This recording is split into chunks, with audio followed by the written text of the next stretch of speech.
Welcome to Too Stupid for Web3, the show that makes you sure you don't end up like me, too stupid to win. Each week, I bring on sharp minds, that's an opinion, from across Web3 world to break things down in a way that actually makes sense.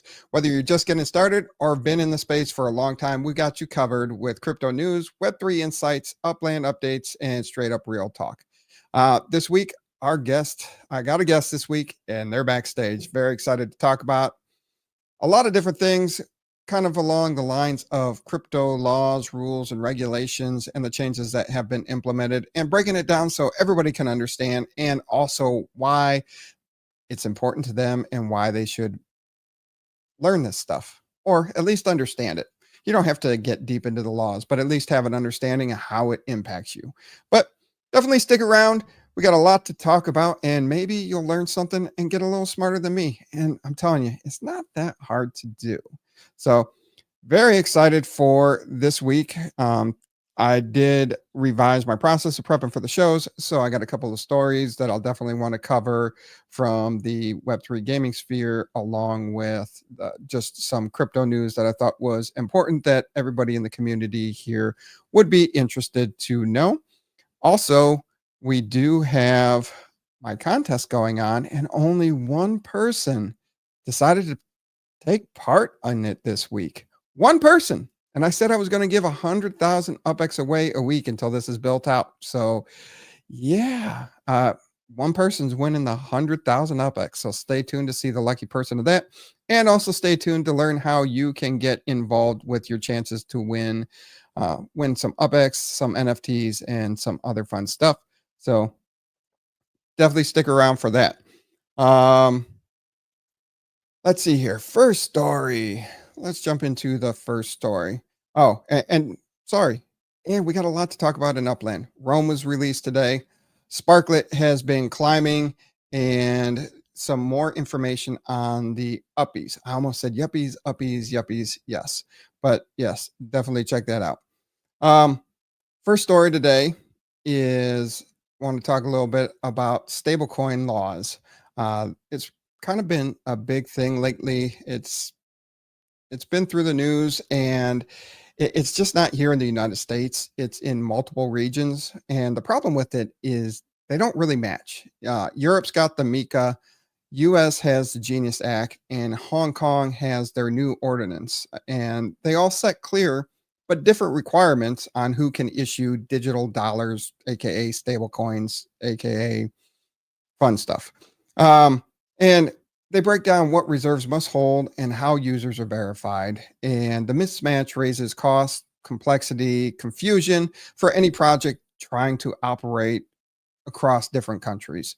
And as different experts have weighed in on it, it says the fragmentation through these different regions really favors big, well-funded players who can afford multiple licenses, audits, separate legal entities, and that really challenges the smaller startups. And we know a lot of startups can have some really innovative stuff, and they need a easier market to enter. So over time, it could put the squeeze on the smaller startups, and the big players just kind of rule the game.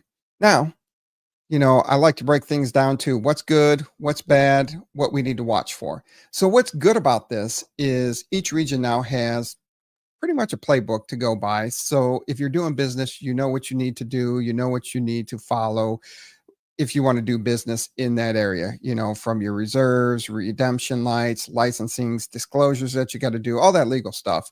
And it also helps the consumer and the businesses as they do that. Now, you do have multiple paths with multiple policy experimentation.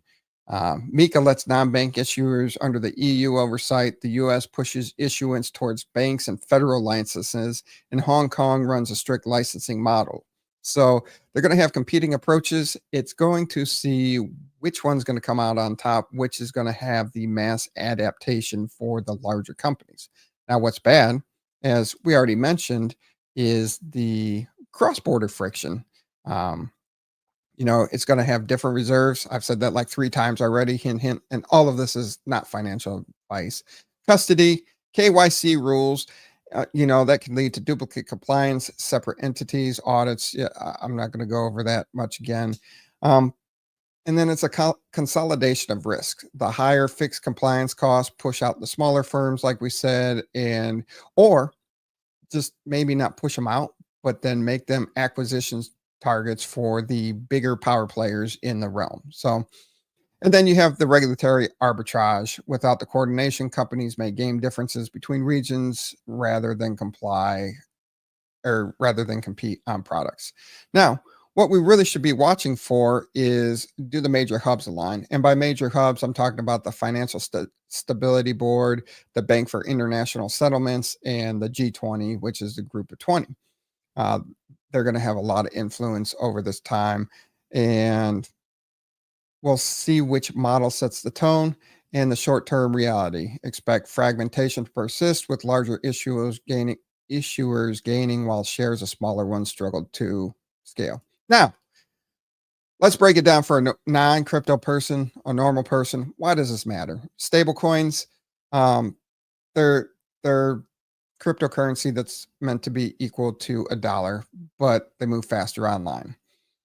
Different countries now require different safety checks, and that is who can issue them, how the dollars behind them are stored, how users are ID'd. And for what this means for all of us is, we might not see some apps in our country based off of the rules and regulations. The brands that we may see increasingly be big regulated names. We'll see fewer smaller brands and fewer experimental features because of these laws. And over time, if regulators line up on a common rule, then it should become easier and safer to use across borders. Bottom line is, rules are here, but they don't match. It's good for safety and clarity, but bad for small innovators and messy for cross-border use, at least until there is some sort of global standard coverage.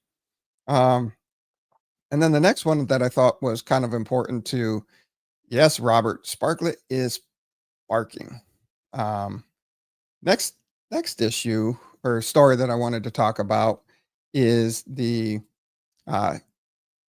U.S. bank groups are asking the U.S. government to close some loopholes that were issued in the Genius Act, Stablecoin.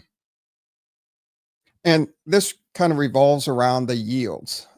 Under the Genius Act, your issuers aren't allowed to offer yields, but your exchanges can issue it. So like Coinbase, crypto.com, they can issue yields. So the Banking Policy Institute sent a letter to the US Congress saying that there's loopholes with it and they really want them closed. And their worry is that if exchanges or the affiliates continue to pay yields on dollar peg coins, huge amounts of cash could migrate out of the banks, hurting the lending. And they are estimating about $6.6 trillion in possible bank deposit outflows. And that's a lot of money coming out of the banks. If that money goes out of the banks, they can't issue loans, credits go up. And so bad for the banking industry. Now, what's good about this is there's clearer rules for everyone, and tightening the act could reduce regulatory ambiguity. But really, in my thoughts on this is, these are the big banks just complaining, trying to hold their monopoly, and trying to not give up the cash cow that they have, instead of trying to compete with these exchanges in the yields. So I think that the yields that are being offered are a good thing for competition, but the banks are saying, no, this is our cash cow. So we'll see where this plays out. Now, the other good things is level the playing field, as I was just talking about. What's bad and where to be skeptical is, if Congress broadly bans yield via affiliates, it may shut down consumer-friendly rewards. So you're not going to earn your yields for staking, and it will tilt the favor back to the banks, even though this is kind of what cryptocurrency has been working on, is to not have it controlled by the banks, have it controlled by everyone else. Not controlled by everyone else. Now, the definitions are tricky also. So what exactly counts as interest or an affiliate? Sloppy drafting could accidentally ban cashback style promos or staking like mechanics that aren't true deposit interest. So we will see how that plays out. And it could create a chilling environment for innovation and also possibly create offshore risk. So if US rules get too tight relative to the EU or elsewhere, apps may block American consumers off of it and chase the offshore potential. So, what we'll continue to watch for over the next couple months, over the next couple years, is does Congress amend the Genius Act? Is an agency going to make? Is there going to be agency rulemaking? And are big banks and big tech stable coins? Rooters say banks and companies are exploring coins under the new law and how they can structure consumer rewards, and that will show where the lines get drawn. And so, what does this all mean for the non-crypto person or the everyday person? Basically, stable coins, it equals a dollar. It's our digital dollar. And our yield is just the interest that you can earn on it, paid by an exchange or a parent company and not the coin issuer itself. The reason the banks care is they're cutting into their cash cow, because these exchanges are offering higher yields than having your money in the savings account. And if the banks have fewer money, it's less that they can do with that money in the economy, offer loans to businesses, offer loans to people, housing, mortgage, blah, blah, blah, so on and so forth. So we'll see how the loophole works here coming in the future. So bottom line, banks are greedy and they're trying to stop any encroachment on their money. That's just my opinion. But I know somebody way smarter on all this stuff, and I'm going to bring them on right now to have a wonderful discussion about some of this stuff and other things going on with some of the new crypto laws and regulations themselves. Right. What's going on, TM? Hey, how are you doing, 2Stupid4Web3? Awesome. Glad to have you here, my friend. Yeah, glad to be here. Glad to be here. A lot of interesting things happen in the world. Seems like we're slowly moving to a different economic system, and I think it's important for everybody to pay attention, whether you're an Uplander or a casual listener or first-time viewer. I think there's a lot of good information to have shared between me and you, just in kind of a tree of thought kind of method, like just kind of, conversationally talking about these nuanced topics and making them interesting, and relating to the real world of how, like the Genius Act and regulatory oversight is going to impact everybody at all the way from the consumer to the business level. So, yeah, and it's good that we're starting to have laws and regulations. I'm just worried about overstepping of it, government control of it. But plus, it's the purpose of the show is to help break it down to people, because we want people to understand this, be able to adopt it, be able to move easily in the space. And there's still complexity and technical aspects of it, but every day we move forward, the closer we get to making it more simplified and adaptation easier. yeah, I agree. So how do you want to kick it off? So you heard the first two articles that I covered. Did you have any thoughts or insights to those two issues out there? Yeah, the first one I think you were covering, you were talking about it hurts the little guy. Yeah. I mean, if you had to start a bank, yeah, it's like $8 to $10 million. However, if you look in one of the clauses, it actually says that you can get a, what do they call it? I'm trying to find the exact section. You can have a special purpose license, which instead of paying $8 to $10 million for a bank license and all the rigmarole that goes along with that, you're paying $2 million, right? And that's just to have in your reserves as initial start. And then $400,000 compliance and regulatory oversight. So if you have less than 2 million, do you really think it's a great idea to have someone out of their garage starting a stable coin? Probably not. That is true. And for the people that don't know, what is 400,000 for compliance and regulation really mean to the average person? Yeah, I mean, it's OCC audits, and that's just to make sure that the people are actually holding their reserves. There's a couple of different qualifications that you have to have in order to be, in order to move forward with the Genius Act, which nobody's going to do, by the way, until at least January of 2026. Correct. So you have some time to wrap your head around this. And even if you don't understand everything, I mean, do you understand how a wire is sent? Do you understand how the SWIFT system works? Probably not. But you understand it enough to take advantage of the benefits of using a wire rather than FedEx or anything like that. So, I mean, just to get a base idea so that you can have a conversation about it, I think is important. I think the first one is you need to be a depository institution or a limited purpose charter under section 203A3. I can probably even paste what to look for if anybody's like a real legal head and they want to. I can paste this. I'm not sure if you can add it anywhere into the show, but that's where it's at. But now we're getting into the boring stuff. Don't want to do that. So yeah, to be chartered or have a special license charter, you have to. It requires that you have 100% reserve backing in cash or U.S. Treasuries held in a segregated custody account. Now, I want you to think about what I just said and think about the impact that will have on the Treasury market. And it's short-term Treasuries, 90 days. They have to be 90-day Treasuries. So we're going to maybe come back to that if you want to, of what kind of impact that's going to have on Treasuries and the value of the U.S. dollar and spending. It also mandates a monthly public attestation and quarterly audited reserve reports. That's so people aren't lying or they're rehypothecating the reserves that they have. They're not lent out as collateral to somebody else. That's what happened with Three Arrows Capital. And then establishes a 1 business day redemption right and FDIC style pass-through insurance. So if you bring in a stable coin, you have to be able to, within 24 hours or 1 calendar day, be able to, convert that stable coin into actual USD.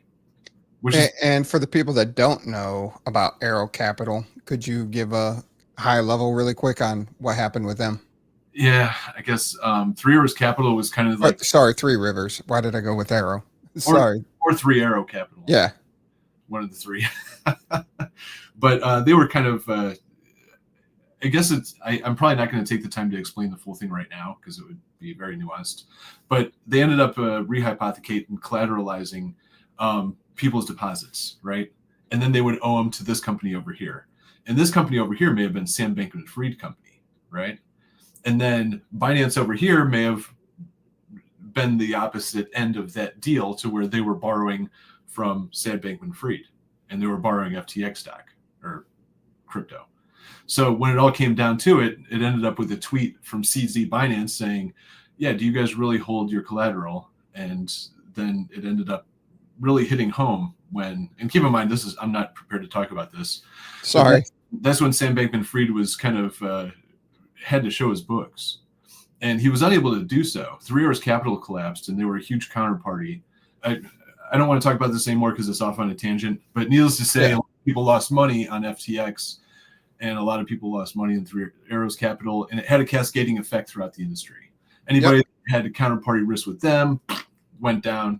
Anybody that invested in FTX lost their money, and it just cascaded. So they want to prevent that, and I think the 1 business day redemption rights is good because it kind of forces people to show their hands, right? Oh, you can't turn it into USD. All right, we're going to get this whale in here to buy $1 million worth. And then you know what he's going to do? He's going to cash out the next day. So you better settle up. That's good. And it also grants the OCC Joint Supervisor Authority. And that way you have a regulator looking to make sure that you're not doing anything. I mean, how you feel about regulation, that's another thing. But, I mean, back in the 1800s, we had the free banking acts that were in each of the individual states. And this is a lot like that because it's going to be a little bit of the Wild West. One of the premises I wanted to put out there was that it's not just going to be JP Morgan coin, right? Most likely it's also going to be Walmart coin. It's going to be Amazon coin. It's going to be Home Depot coin, right? And they're all going to have their own stable coin. So there's going to be this huge world with all these different currencies that you can use. Kind of like back before the Civil War when each state had its own constitutional script, right? And there was a lot of trouble back then. A lot of people lost money. Back then it was up to the states to regulate. And if someone wanted to take a bunch of junk loans and back their currency with that, well, when they went kaput, everybody lost their dough. So with the lack of unregulated environment that they had back in the 1800s, I think we're in a better place to take advantage of that now that we have the technology to. All right, I'm going to shut up. I've been winning. No. It just made me think of something that as you started talking about Amazon stablecoins, Walmart, running through the big list of players. Is that what gift cards are going to be in 10 to 15 years? Is you're just going to buy, hey, here's your stablecoin of whatever Amazon's calling theirs or whatever Walmart's calling theirs. So instead of buying them gift cards, you're just sending over the stable coin that company issued. It could be. And I think there's two reasons for that they want that. Number one, they want control. They want everybody to operate in their closed loop ecosystem while being able to conveniently move in and out of it. So if you have a customer that doesn't want friction in their transactions and they have Walmart coin, oh, I have the choice to go to Myers or Walmart. Well, I have this Walmart coin. I don't want to have to convert it. So I'm going to stay within this ecosystem and just do that. Right. So there's that benefit. And then there's also branding and partnerships.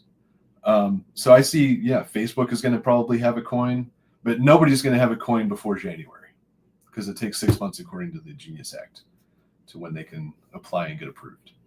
Right.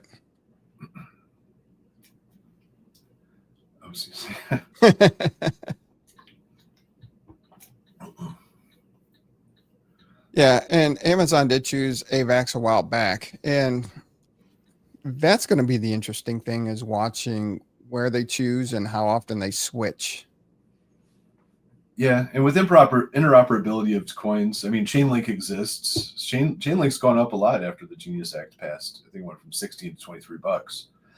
And the ability to operate in between chains, are they using AVAX? Well, maybe they issue a stable coin on that. Or maybe they decide to use Solana or, some kind of ERC20 token.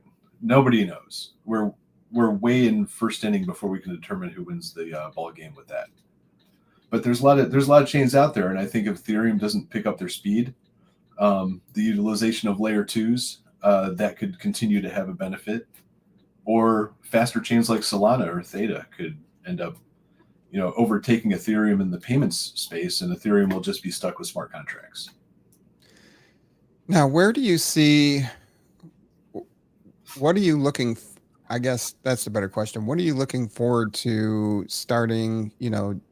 Early next year in 2026 with the whole Genius Act? I think it's going to take a while. I think that banks will slowly roll it out. Everybody wants first mover advantage, but they don't want first mistake advantage, or disadvantage, shall I say. So I could see it probably starting off with JP Morgan and Citi, probably sometime around late Q2, early Q3. And kind of testing it with the sampling of their customers, kind of like they did when they started offering cryptocurrency. Oh, let's get it to our high net worth individuals and let them play around with it. Now, is it going to make anybody any money? Probably not initially. When there's arbitrage between Amazon coin and Chase, oh, there's a 4% difference. Okay, let me do that trade on so much leverage or whatnot. I can see products like that being developed, and then that being kind of a flattening out that'll make all the prices kind of closer, kind of like a liquidity pool. So I could see that forming shortly afterwards. WW Dog asks, there will be many, or no, he states that there will be many oracles also. Yeah, so those would be basically nodes validating transactions. Not like Upland nodes, but rather nodes that are processing and validating. There will probably be different layers of nodes. One will be like a validator node. Another one will be an enterprise node that has a little bit more responsibility. I can see layers to this, right? Layers of protection. Because if Citi has one node, then that's obviously going to take on so much traffic that they would need to kind of aggregate out by branch. I could see that happening, or by region. But beyond that, everything is a guess. I think there's a lot of things we could worry about with the act. Go ahead. I was going to say, what's the most concerning thing for you? I think one thing that people worry about is the inability to have people don't necessarily like total transparency in their transactions. People value their privacy. And if you sign up for a bank account and you have a blockchain address assigned to you, well, you're no longer, private. Your information is available for everybody on a public blockchain. Now, whether the bank keeps that secret, the OCC still has the ability to audit that and take your information and use it however they want to. So any bank could probably share this information more easily with any other bank. And all of a sudden, there is a social engineering task that says, what are TM spending habits? Oh, well, it seems like he likes to buy firearms. You get someone who doesn't like firearms in, well, you'll be on a list, right? Right. It only makes sense if you have that tool to use it. And I wouldn't say everybody likes their privacy, because if you've ever seen Venmo, people are just publicly put what they're paying each other for. And sometimes it gets a little freaky too. Yeah, there's always going to be those people, but I think that privacy is valuable, and Absolutely. once you give it away, you can't really get it back because there's a constant, continuous footprint that's going to be on the blockchain telling everybody your business. It's kind of like if you get an OnlyFans page and then decide to be a good girl, then you're not necessarily going to get that top 10 dude you were trying to get, because the internet is forever. The internet is forever. Yeah, so is the blockchain. Oh, absolutely. Unless they just shut it down.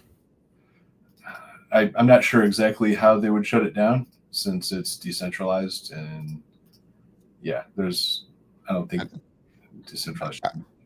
I was being sarcastic. Sorry.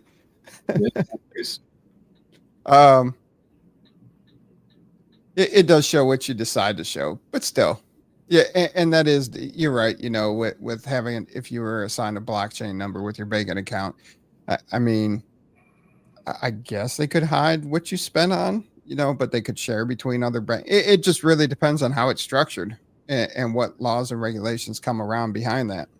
Yeah, it's like open source disclosure versus blockchain truth, right? Like, I paid my lawnmower guy $50 for mowing my lawn. I put "thank you for being my friend." Like, I didn't pay him $50 to be my friend. Well, maybe I did, but I mean, you pay me $100 a month to be your friend, so I mean, yeah. Still waiting for the check in the mail, aren't you? no, you Venmo it. Yeah, but another thing to think about is, like, and then I know this is kind of a boring topic, but I'm going to talk about it anyways. They said that these treasury, these crypto stable coins can be backed by US dollars. Yep. And short-term treasuries. Now, what do you think that's going to do to the treasury market? And it's got to be a treasury 90 days or less, right? So these are short-term loans to the US government. And I don't know, what kind of impact do you think that's going to have on premiums for US treasuries? I mean, for the people, it would probably send the short-term treasuries up in price, because you're going to have these entities needing to use them to back it. So it's going to increase the treasuries. It could have a huge impact on the economy right off the jump once people start realizing what they can do with it. And then once investors realize what these exchanges need it for, or these issuers need it for. Yeah, you're creating artificial demand, aren't you? Yes. Because you can't buy stocks, you can't buy anything else. You have to get short-term treasuries. So there's going to be an artificial demand that normally wouldn't be there all of a sudden, starting in January. Now, what is this good for? Well, no longer is the Fed the buyer of last resort for all of our failed bond auctions over the past 8 years. It's going to be us, the sucker, right? So anytime the U.S. makes a bad decision, our stable coins are going to be backed by those series of bad decisions that the U.S. Treasury is strong, right?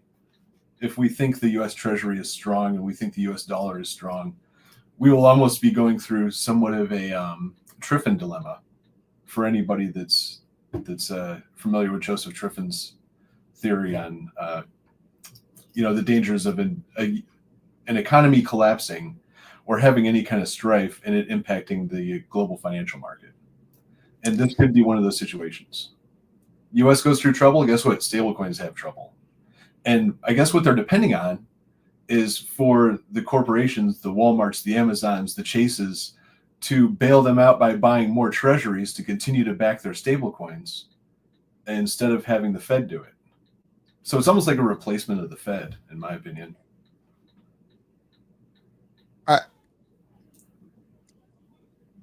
Yeah, if you lay it out like that, it definitely is the government taking over the Fed role with the treasuries. So it's like everybody's taking over the Fed role. You got people that are buying stable coins, this compelling, banks and financial institutions and Amazon and everybody else to create more. So yeah, like think about the long-term effect of that. Like take like a thought, everybody in the audience, and think about what that would do to impact your everyday life if this continued on this path. Now, do you see? I mean, it's pretty simple now to get a crypto.com or a Coinbase account and get into stablecoin and get decent yields for just staking the coin itself. And we're seeing the bank, their conglomerate, going after Congress saying, hey, this isn't fair. Uh, I mean, I think they are being a little over dramatic, saying that they're going to lose all 6.6 trillion in deposits, but it's just they don't want to compete with the rate that's out there right now, in my opinion. Yeah, well, I mean, you could also look at it this way.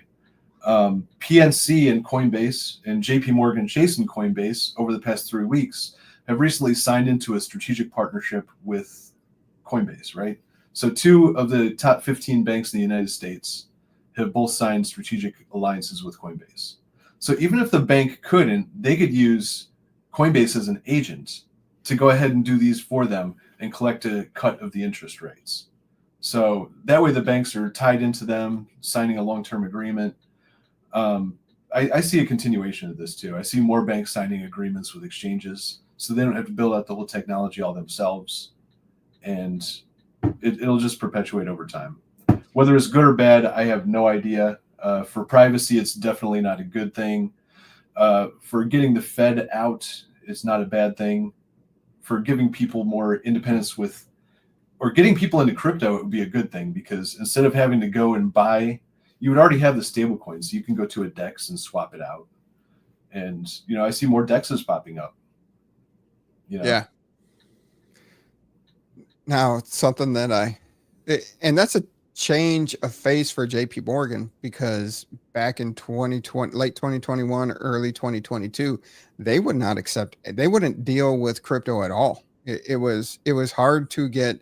I know when I was trying to get some money out of NBA Top Shot, that they wouldn't let me deposit. They wouldn't let that transaction go through. I had to use a different bank to get that.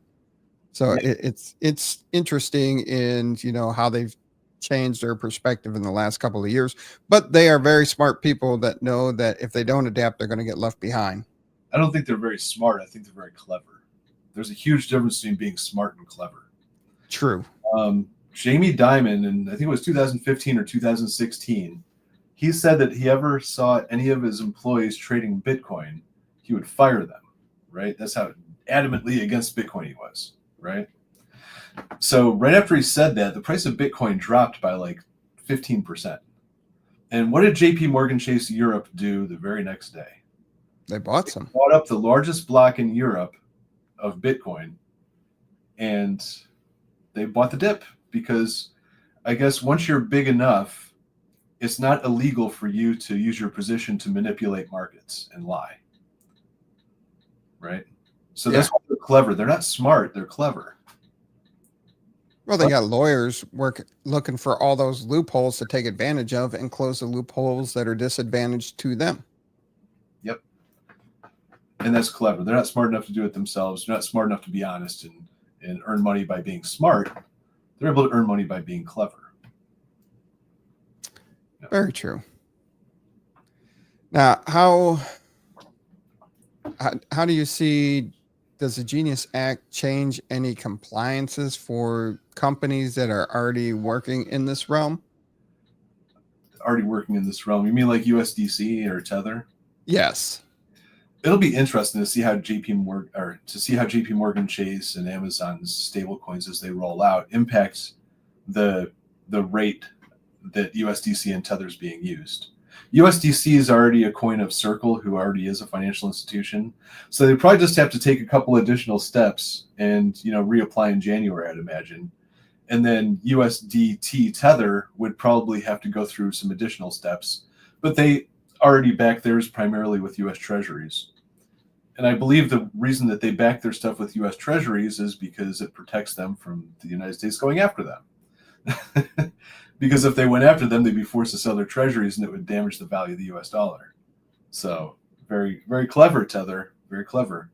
But I could see their 85% stronghold on stablecoins over the next 2 years dropping to like a 50 or 45% stronghold. Oh, I could see that. Yeah, absolutely. So, but there's always going to be, just like there's people that still use checks at the supermarket.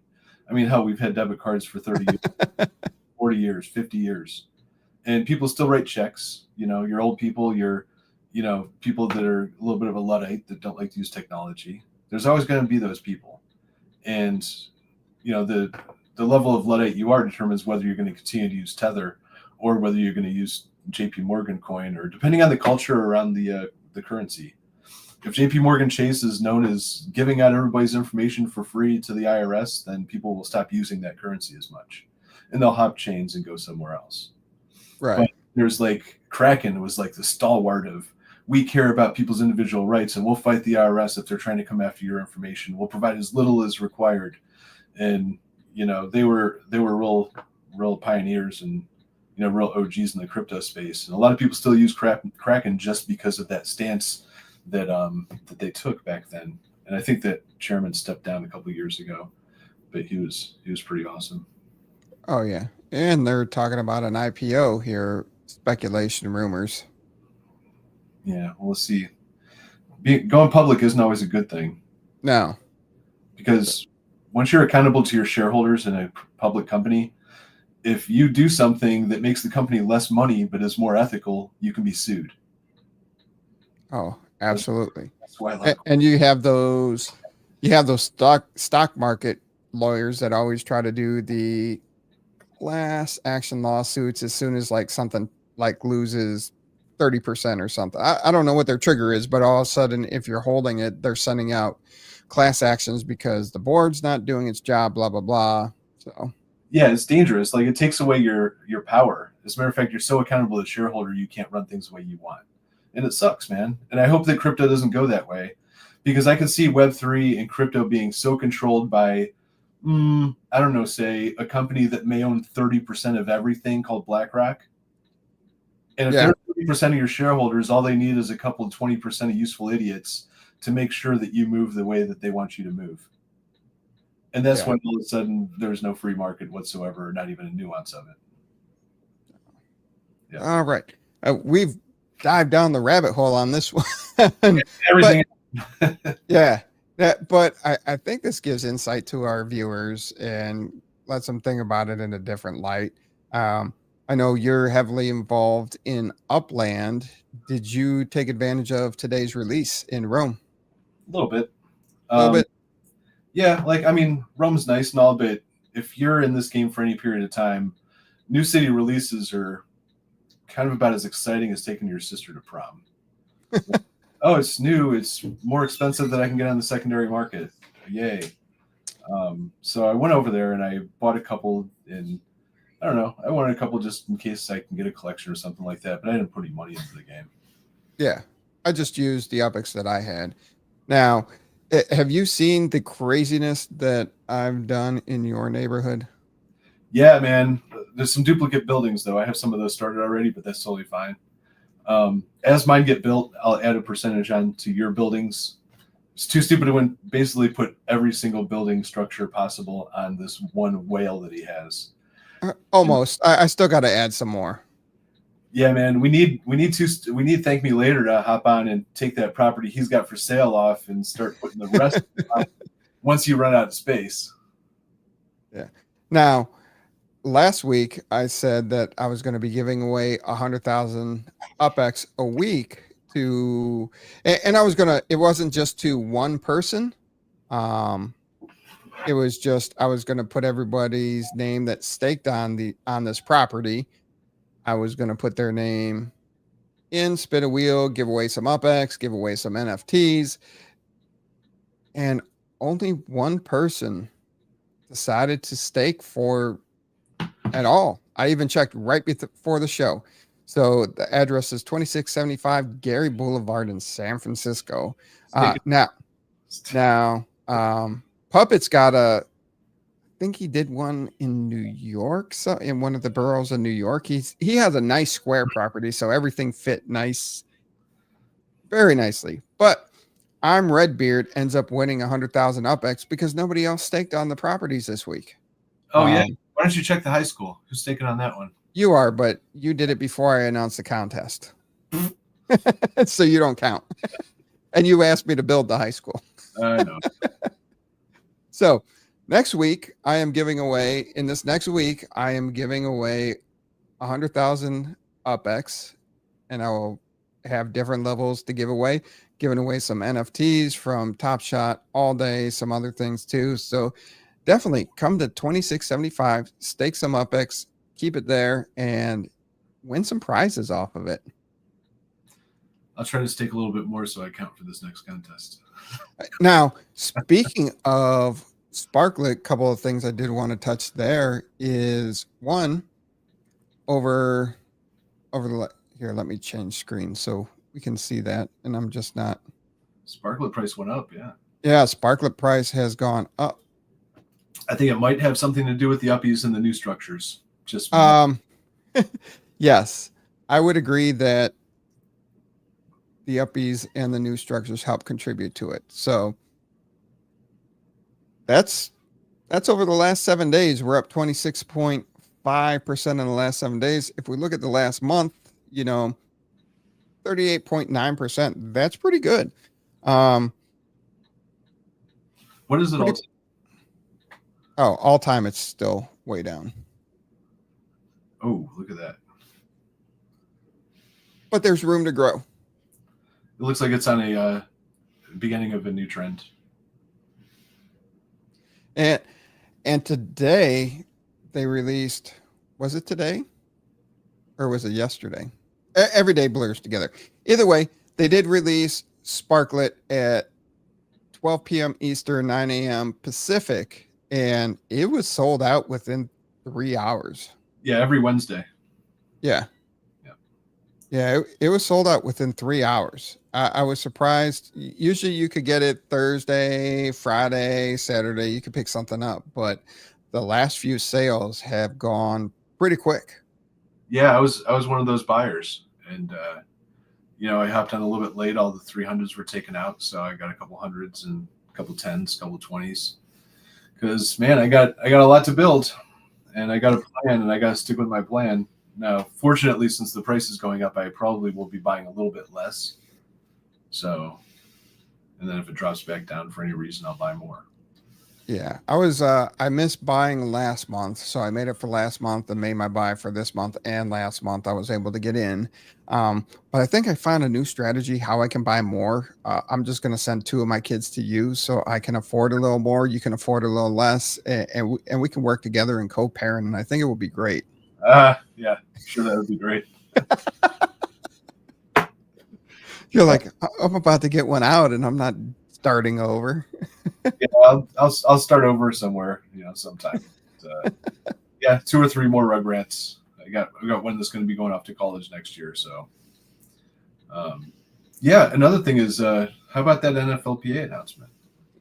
Yeah, I did briefly touch on it last week. I understand the challenges the NFLPA is going through right now, but a pause. Hopefully, it's a pause.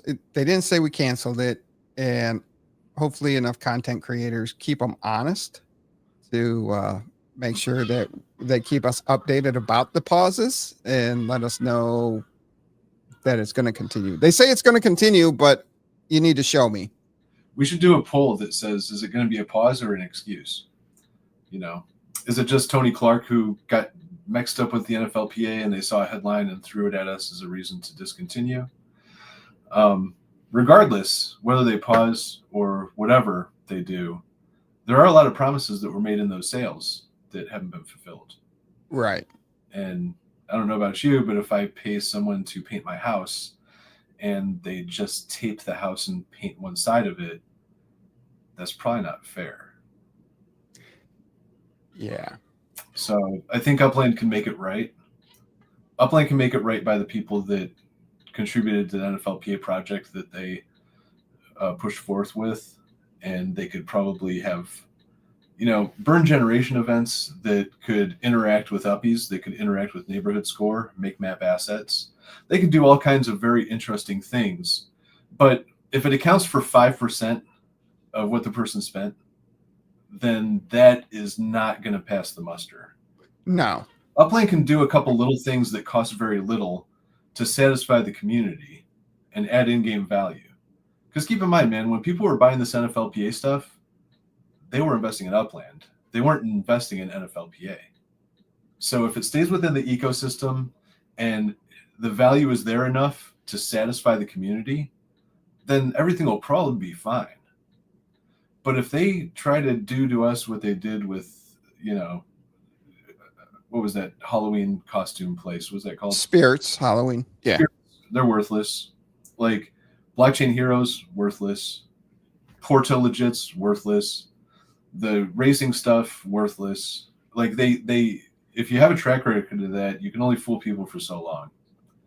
And they have to make amends for those past sins, or else they're going to have a reputation for just making things that fail. Aside from like the property game and the uppies, I'm super excited about that. And I'm really rooting for the team. I'm giving them my money still in Sparklet. Would I ever give money for anything outside of building, property, automobiles, uppies? Definitely not. Yeah. But they need to earn that back by doing right by the community. Yeah, I know that's something I have planned for the future. I really want to. I've been working the foundation around the episodes of just comparing Upland to Mana, Upland to Sand, and really breaking down what you do with it. And those two, big level, those two had ICOs. Upland didn't have an ICO, and there's only less than 25% of Sparklet available of the total release, and it's still 3x smaller than what's available in Mana and Sand. It's just breaking down the tokenomics and seeing where the potential actually is. And the challenge is these uppies are driving a high demand for Sparklet. And I was even looking at the liquidity pools, and they seem down from the numbers that they used to have because people are pulling it back into the game to put into these structures for these uppies. And I'm very interested to see the mini games that they have for the uppies. And they did announce today that you're able to level up your uppies by combining them. And then there's even going to be even more rare uppies out there on top of that. Yeah, burn an essential, upgrade an uppie. How about that? Yeah. That'd be great. Or burn 5 essentials, upgrade your uppie. Or burn 10 and create a new common one. I mean, there's tons of really cool things they can do with that. And the community would be so engaged, they'd be on there every damn day doing all these little contests. But yeah, man, I'm still excited about Upland. It's just they have to make up for past sins. I hope that uppies attract new players, and I hope that the new player growth attracts NFLPA to get re-engaged and do the things that were said early on, like being able to interact with players, autographs on your mementos, all that fun stuff. But even the next step is being able to get the NFL interested in itself. So we're just not calling it San Francisco or Chicago or Cleveland or New York. New York 1, what is it? New York 1 and 2. How do they define the 2, 1 and 2? Yeah, same thing with LA. And LA 1 and 2. Yeah. Mm-hmm. Yeah, that'd be cool. Like, I mean, if the NFLPA coughs up the rights to the NFL and then we work with the NFL, I'm sure they'll be more efficient at communicating with the team. So that would be probably better. Because over the years, I spent a lot of money on some games too that, it was NFLPA authorized, and it was like card trading, and you would upgrade the cards and all that. And then like after 3 or 4 years, they just shut it down, and you're just left like, eh. Yeah. Sounds like nothing more than an investment scam. Just using different vehicles. Yeah. Now that would be interesting to tie uppies to the NFLPA characters, being able to do that in some of the cities. You could be in the football cities. You could be able to discover NFLPA. You could be able to discover some style of football uppie. Yeah, like San Francisco, if you own a 49er, then you can use those certain legits game balls to maybe make a map asset that'll attract more uppies, right?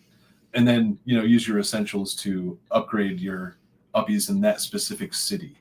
Oh, New Orleans. Oh, okay. You got a Saints one. Oh, LA. You can use both the Chargers and the Rams to raid into those.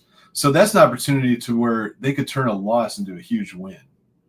Like NFLPA players would not complain if they made functionality for these things related to the cities directly. I mean, no, I don't think anybody would complain. Yeah, I wouldn't. Oh, absolutely. The NFL partnership is huge, expensive in itself, but that's where we're hoping the growth of Upland goes. Yeah, I mean, it could get to a point where the NFL wants to partner with us. Right. I mean, that's what my goal would be. But oh yeah, wobblers to uppies. That would be awesome. Good point, Michael. Got a bunch of those, enough to create a collection. Not sure when they're going to announce the collection reward or when that's going to be shipped out, but hopefully it's soon, because if someone has all the wobblers for NFLPA, they shouldn't have to wait for the NFLPA to correct course in order to get their prize, because it has nothing to do with gameplay. It has nothing to do with the players themselves. It just has to do with in-game stuff. So, but burning them to create uppies, like special super uppies, that would be a dynamic thing. That those things would be so high in demand, nobody would be sad about that. Nobody would be upset. Everybody would love the Upland team for that decision. Oh, absolutely. Even people that don't have one would want to buy one, or they can trade something else to get a special deal and get an advantage. It makes people interact. And every time we interact, you get paid, Upland. Every time. Right. Don't be pissed off at that either. So. Now, one of the other things I thought was, I saw, I'm going to transition into other Web3 gaming right now.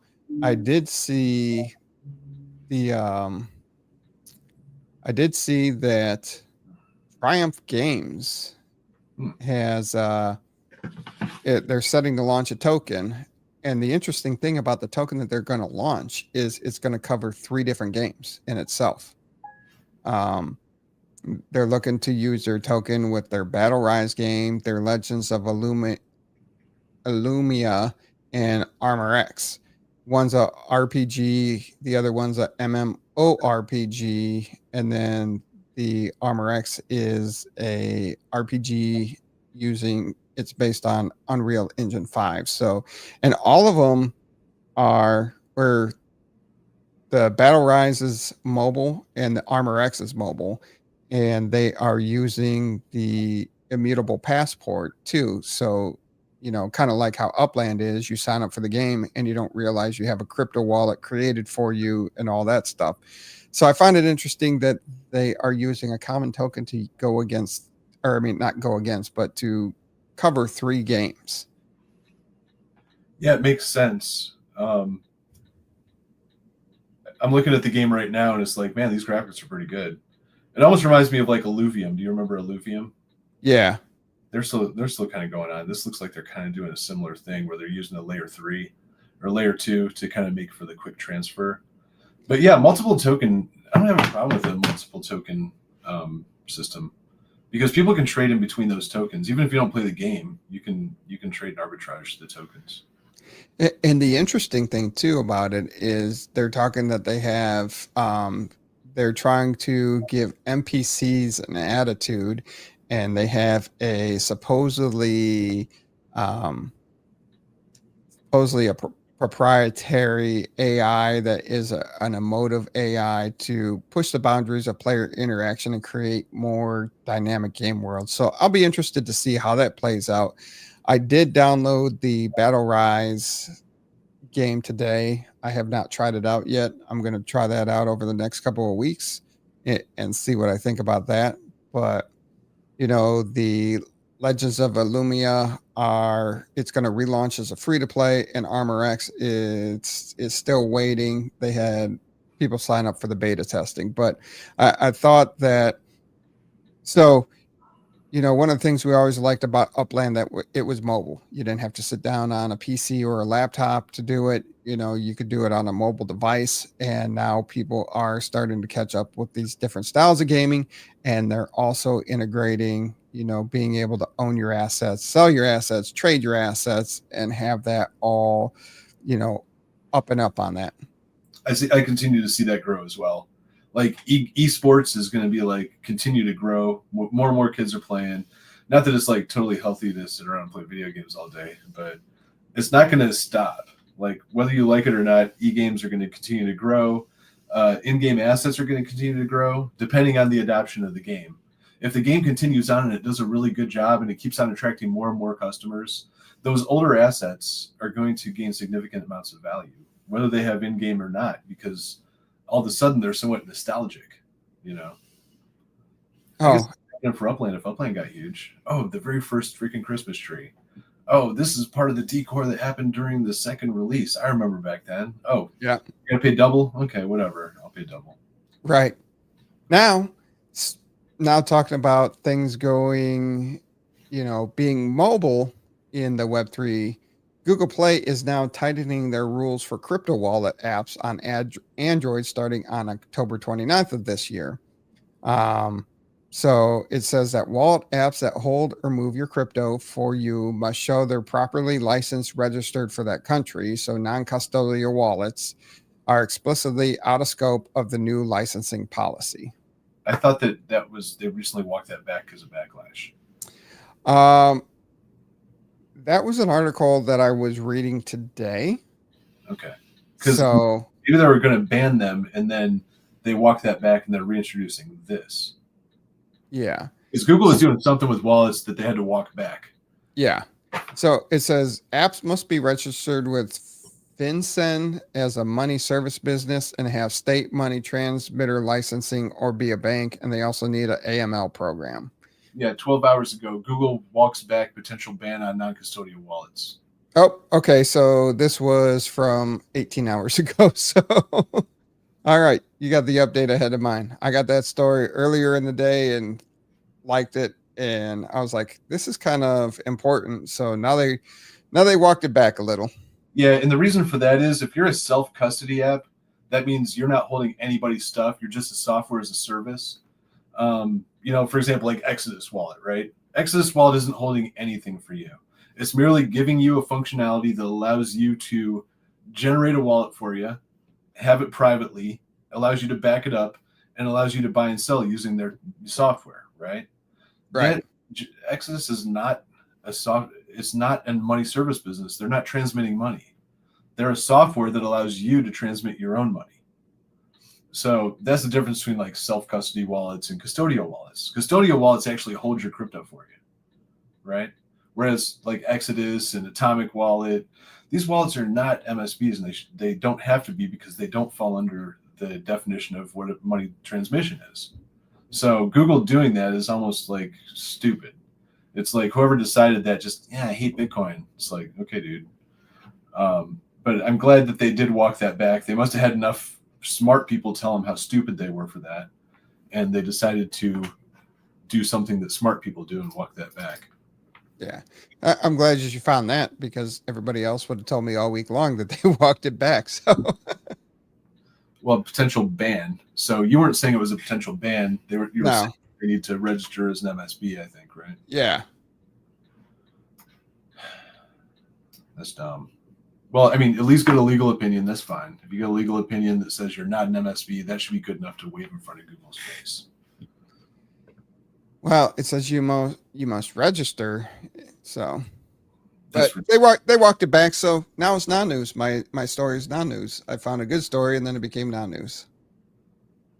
Yeah, it says company clarification. Google posted to X that non-custodial wallets are not in scope of its cryptocurrency exchanges and software wallets policy, and said it was updating its help center to make that clear. Okay. Yeah, so at least they're not blocking them and being stupid. I don't know why they would piss so many people off that are high on an industry like that anyways. It's bad business. Yes. But that was from Bankless, bankless.com if you want to go there and read that. And what do you think was the logic to make this call from the smart people? From that smart people? I don't know what that Google, meaning Google. Oh, okay. I don't know. I guess Google likes to control things. It makes no sense to me. Maybe they're going to. I would guess what they're trying to do is they're ramping up to have their own non-custodial wallet, and they don't want anybody competing with them. So that would make sense to me. Oh yeah. Oh crap! Where are my graphics? I didn't get my graphics up. I had a crazy night. I drink too much coffee, if you couldn't tell. Can't shut me up. So first off, we do want to reinforce this contest. Definitely come stake on this crazy property and get entered to win UPX and NFTs next week. I'll be checking all week. Definitely go check that out. Stake there, 2675 Gary Boulevard. I'll be a little better posting it on Twitter this week. This is a week before the kids go back to school, so it's been absolutely insane and chaotic in itself. Hold on a second. Where's the hot dog stand? How's the hot dog stand? I have not put the hot dog stand up there yet. The hot dog stand will be, there's plenty of space for the hot dog stand. Yeah, I'm aware. So I will definitely get that there. And then we have, so in October 17th through 19th, definitely come check out the Midwest meetup. It will be here in Cleveland. We're going to hang out at some ultra rare properties and have a good time. Starting in the evening, Saturday, and actually, if you want to catch a Browns game, a Clowns game, whatever you want to call it, they are playing, I think, the Miami Dolphins on the 19th at 1:00. So make your plans accordingly. I'm actually going to that game with the client. Nice. Yep. Nice. I will not be participating in anything on the 19th, but yes, I will be participating on the 17th and 18th. Definitely come check us out. Sounds like a lot of fun, man. I'll be more than happy to be there and help you out with anything you need there. Oh, I already counted you in. Verifying. And, hopefully you can make ours, but if you can't make ours, there is the East Coast meetup going on in September. And that is going to be going on from September 12th to 14th in Philadelphia. And Upland Terra and Das Mustang are hosting that. They have a lot of events planned, a lot of things to do. So definitely check that out. And if you can't make that, definitely come hang out in the Midwest meetup in October. One of my venues I couldn't reschedule, but I got some other fun things planned. So we'll definitely check that out. And we do need 2 people left for the 2Stupid4Web3 Fantasy Football League. So if you're interested, 2 spots are open. Please contact me so I can set the draft. Did you send me an invite yet, or am I banned? Now, we are switching over to Sleeper. I was just trying to get everybody in one so I could send it out all at once. So you are in again. That is on my list to do this weekend, in between all the other craziness of the weekend. Thank you, TM, so much for joining me today, having the discussions, helping to let everybody understand, things that are changing in the space and breaking it down for them in a way that everybody can understand. Yep. And if anybody has any questions, they want to ask me anything else, then feel free to contact me on my website, bitsourceaml.com. Yeah. And everybody else, be safe, have fun, and we will see you next week.